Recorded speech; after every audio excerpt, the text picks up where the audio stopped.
Grace and peace be with you. And welcome, everybody, to this season of Advent. It's a time when we prepare to celebrate the birth of Jesus and look forward to God's way of being lived among more and more among us. And so, as part of that Advent preparation, today, right after worship, you're invited to time of fellowship, and they have refreshments in the fellowship center. But there are a number of stations for activities to help us all prepare for Advent. And several of them can be done by people of all ages. Like there is one station where you're able to make an Advent wreath, and there's a pamphlet to bring home with your family. And even if you don't have children in your family, you can participate in that. There's prayers. There's also a card-making station, so you can make cards for those that are homebound. There is even planting bulbs, paper whites or narcissus. There's also one for making origami cranes. Remember last week I told the story about the cranes, and this week we get to make them. There's also an Advent, instead of an Advent prayer calendar, there is an Advent prayer chain. It's a chain, and there's on each one of the rings has something for you to do. Now, I probably left out a couple of them that are back there, but it's just go along and follow the directions. There's lots of wonderful things.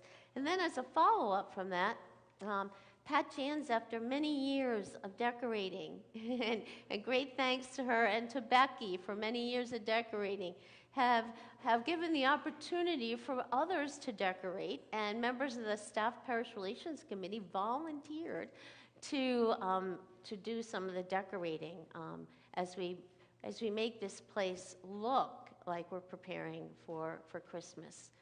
But so that will happen tomorrow night, and the stations, if you don't get an opportunity, there's also a station for making ornaments there out of pine cones.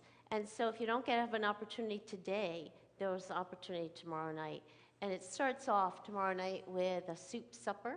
I think there's going to be a couple of different kinds of soups and sandwiches, and then we're going to decorate. So hopefully a number of you will do that. Today, the third graders actually at 1:30 meet over at the parsonage, and this is our second annual third graders and their families come to the parsonage and learn how to use their Bible. So that happens at 1:30 today. Are there any other announcements? Because if you do have another announcement, you have to come all the way up here because the microphones are up here. So both of you come on up so we'll be ready. You can both come up.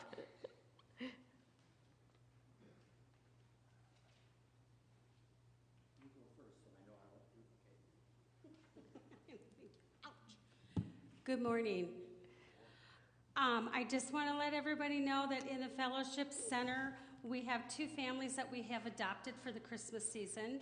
We have a family of 8, and they are a mom and a dad, and ages 21 to age 2 are the ranging ages of the children.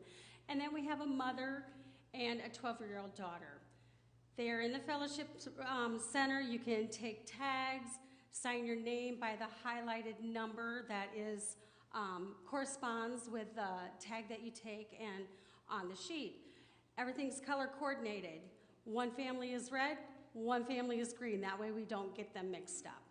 And you will see that neither of the family numbers are listed on the sign-up sheet. That way there's no confusion who has number 19 or who has number 20. Thank you.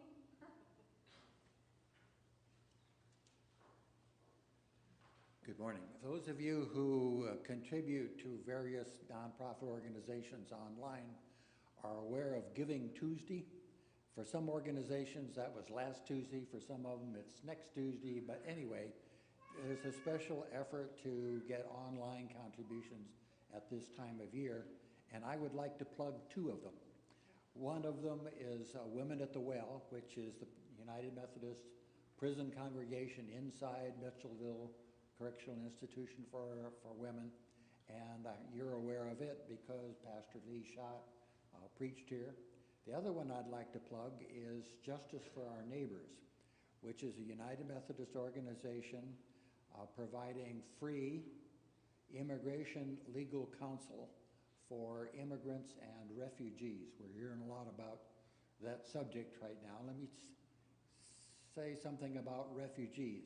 Refugees are different than immigrants. Immigrants come of their own steam.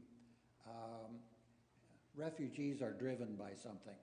When we were in Sioux City, there was a JFON clinic there, and I was a volunteer. And I asked a guy one day in the intake interview, what would happen if you went back to Nicaragua? And he said, well, I was kidnapped by the rebels and they made me drive a truck. So the government thinks I'm a rebel, and if I went back, they'd throw me in prison.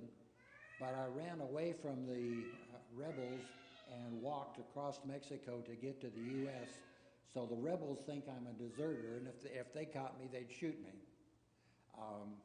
That's a refugee. They're driven.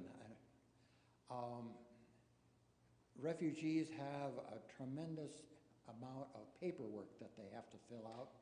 This guy had to prove that he had been illegally in the country for 10 years. Can you think of that? He had to prove that he'd been here for 10 years, so it was illegal the whole time. He had to have pay stubs or rent receipts that he had been here for 10 years and that he had not left, not gone home for Christmas or anything like that, and that he had paid his income tax all of those 10 years, and he had to file those, and he had to file an affidavit from the sheriff of every county in which he had lived during those 10 years, saying that there was no warrant out on him. It amounted to hundreds of pages. My job as a volunteer was to photocopy all that. Big contribution. But anyway, it was hundreds of pages that he had to file in order to get refugee status. And Justice for Our Neighbors has 3 immigration attorneys, and they meet in churches, no fancy office. They meet their clients in churches all around the state. The contributing online is not really easy. You have to go under each one of those websites. So I have a handout that has the website and how to contribute online to each of those organizations. Thank you.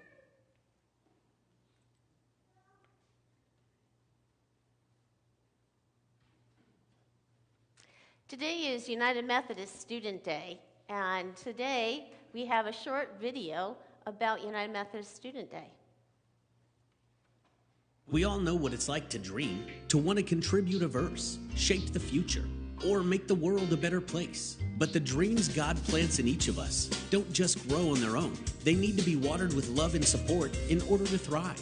For more than 80 years, the General Board of Higher Education and Ministry has empowered United Methodist partners just like you to nurture the dreams of tomorrow's leaders through United Methodist Student Day. Your support on this special Sunday of the United Methodist Church means leaders of tomorrow receive critical financial aid that turns their dreams into reality. Thanks to your generosity, more than 2,300 scholarships are awarded each year, with 500 of those going to seminary students. In the last few years alone, more than $13 million has been awarded to students, with 60% of all aid going to female students. Your generous gift on United Methodist Student Day is specially designated to support this critical cause of awarding scholarships and financial aid to aspiring students, some of whom may be right in your own church or your own neighborhood. When you give generously on United Methodist Student Day, you qualify these young leaders to alleviate suffering both here and around the world. You embolden them to speak truth to power.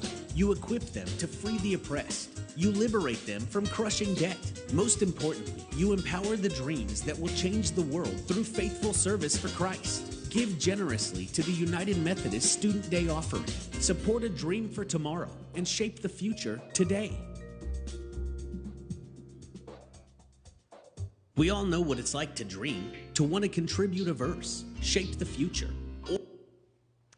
We are a people gathered together by a sign, and that sign is the water of our baptism. It is a sign that we are God's reconciled and forgiven people, And as God's reconciled and forgiven people, let us stand and sing People Look East. And each week we're going to be singing one verse. So we're going to sing the first verse. It's Red Hymnal number 202. The words will also be up on the screen.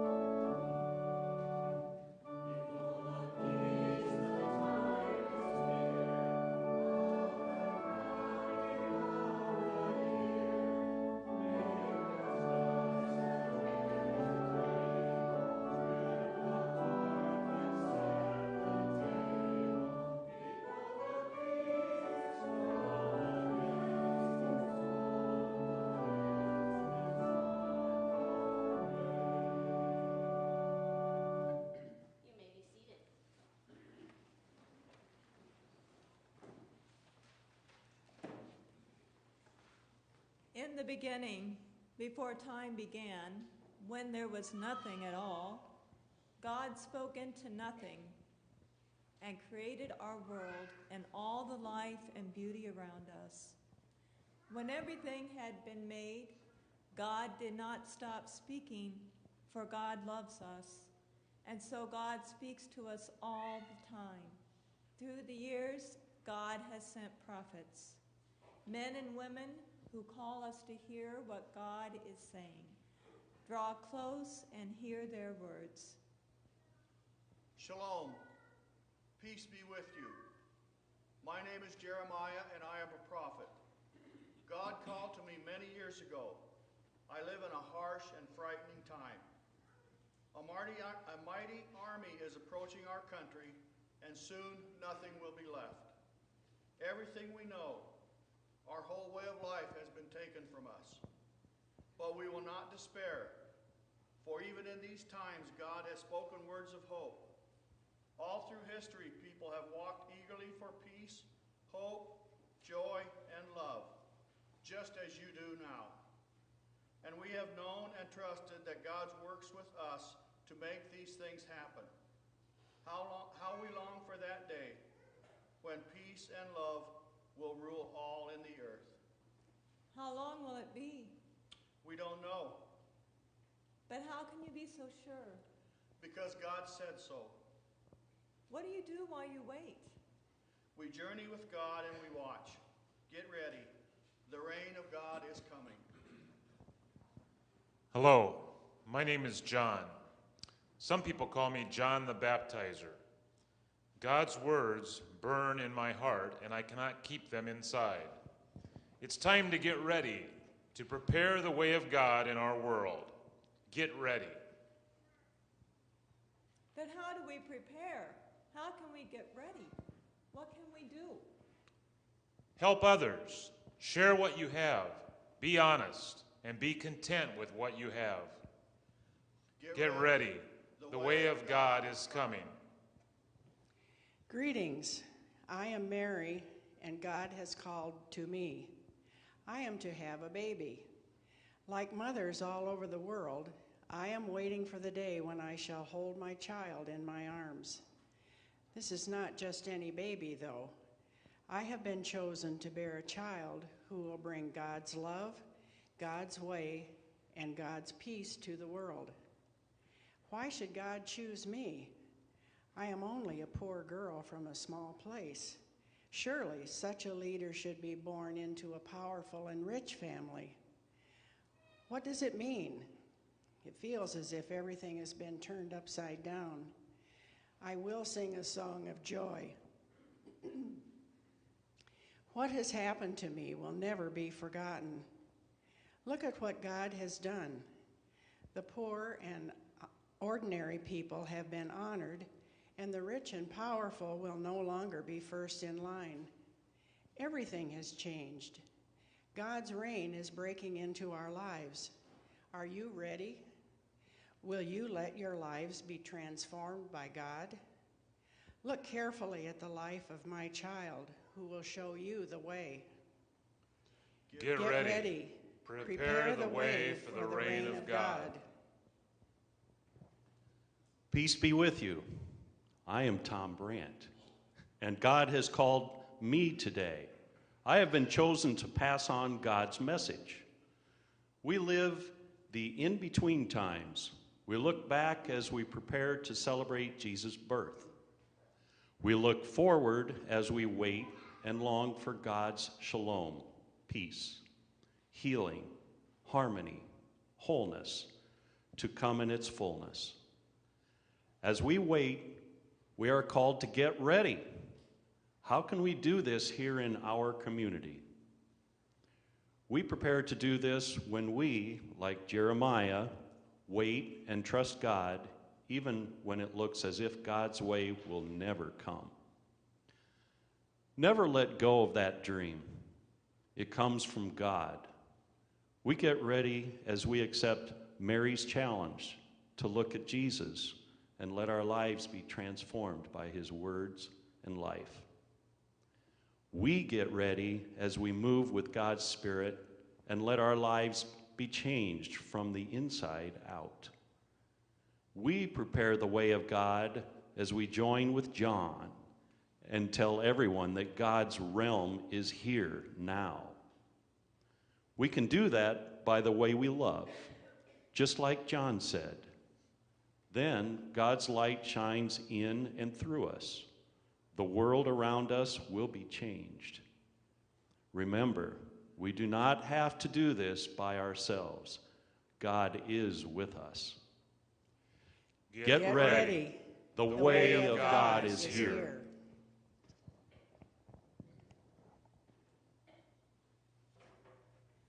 Thank you.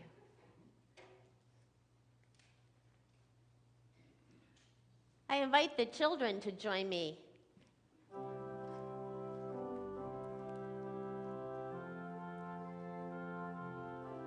And even some of the bigger children, because I need help up here.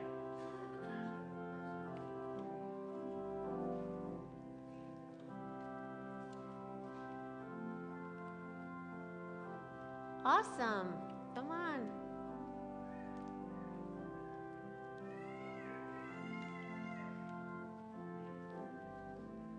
We'll first start off sitting down here. All right, first we're going to sit down.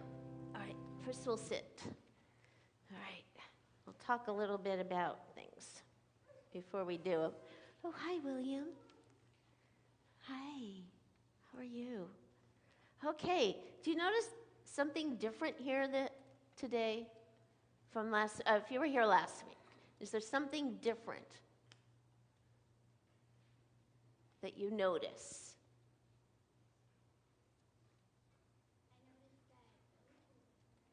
Well, those things are called paraments. Isn't that a weird name? Paraments. They're altar cloths. And those are different. What's different about them? They're a different color, yeah. And did you notice that this is called a stole? Did you notice that I have a different stole on this morning too? They're blue. That's blue, this is blue, and the candles on the Advent wreath, which I'm going to talk about the Advent wreath. They're blue. Blue is a different color. It's a different color because this is the season of Advent. And I think about 25 years ago, it just seems like it was yesterday, but 25 years ago, they introduced a new color, blue. It used to only be purple. There used to be purple candles and purple cloths, and there are 2 times of the year in our Christian year that it was purple. One was during Advent, and there's 4 weeks of Advent, and then there's during Lent, and there's 6 weeks of Lent, 40 days, and that's purple. But they decided to try a different color. You can still use purple. People still use purple. But they tried another color because purple has 2 meanings. Purple can be being sorry, repentant, you're sorrowful. It's that color. Or it can mean royalty. So when it's used in Advent, it's royalty. It's God, Jesus is royalty. But blue is the color for hope. Some say it's also the color of Mary. So Mary, being the mother of God and preparing for the birth, so it reminds us we're preparing for Jesus' birth. It's also hope. And that's what we're going to be talking about today, is about hope. And we're going to be talking about the prophet Jeremiah, which was played by Steve right over here. He was Jeremiah right here.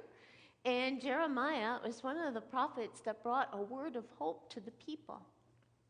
So we're going to light the Advent wreath. The Advent wreath is a way, in the early church, they started these things to help people remember. Because, like when you're in school, the more different ways that you do things helps you remember, right?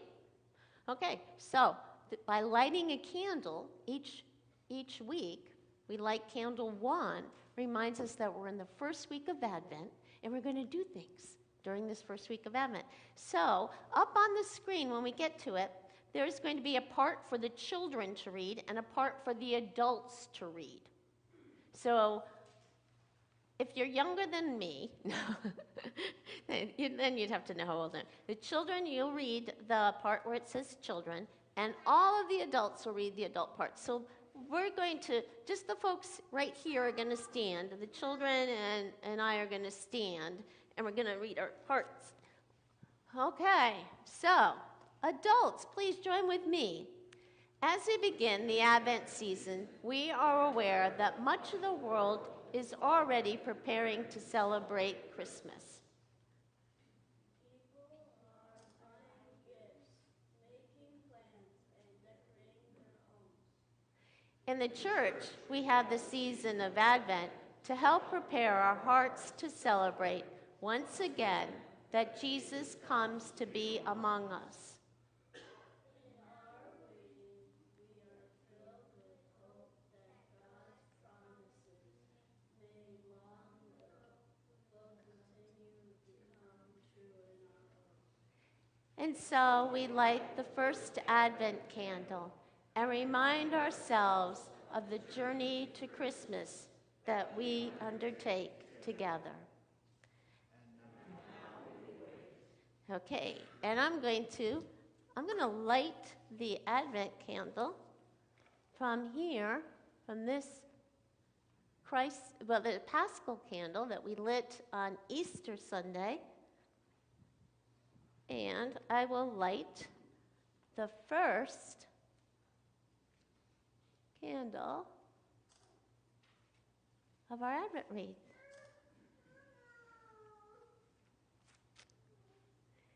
And we're going to sing a song. We're going to sing a song, and it's called Light the Advent Candle. So you want to stay up here with me while we sing the first verse? Would you do that? Was that okay? Oh, just sort of okay. Thank you. You're great sports. Okay. .org. ReclaimYourHolidays.org. It's from the Center for Energy and Environmental Studies at UNI. And there's a wonderful list of ways in which we can participate in reclaiming some of the simple things, like making ornaments out of pine cones, because pine cones are here. It's simple to do. They're pretty, and you can put a little ribbon on it, and you can actually put the date of it. It can be the Christmas ornament of 2015. And make gifts that express love. Look at how you could change Christmas. Now, it probably would take just as much time. I mean, to make gifts probably will take more time than buying gifts. It does. But spending less and enjoying the meaning more with your children. But I'm going to park that idea here right now. I wanted to begin there to help us start thinking about Christmas and Advent just a little bit differently. But I'd like to suggest that the greatest gift that we can give people at this time of year, in this time and place, in this world, is the gift of hope. The gift of hope. Especially for people who aren't living with much of it. And in order to really understand that we are going to turn our attention, in order to really understand that, we're going to turn our attention to the prophets. We had 4 prophets that spoke to us this morning. And during the season of Advent, we're going to listen to their hope. How could they have hope for a coming king when when everything's been destroyed. Everything they knew was gone. Gone. And yet, they gave us these most powerful words of hope.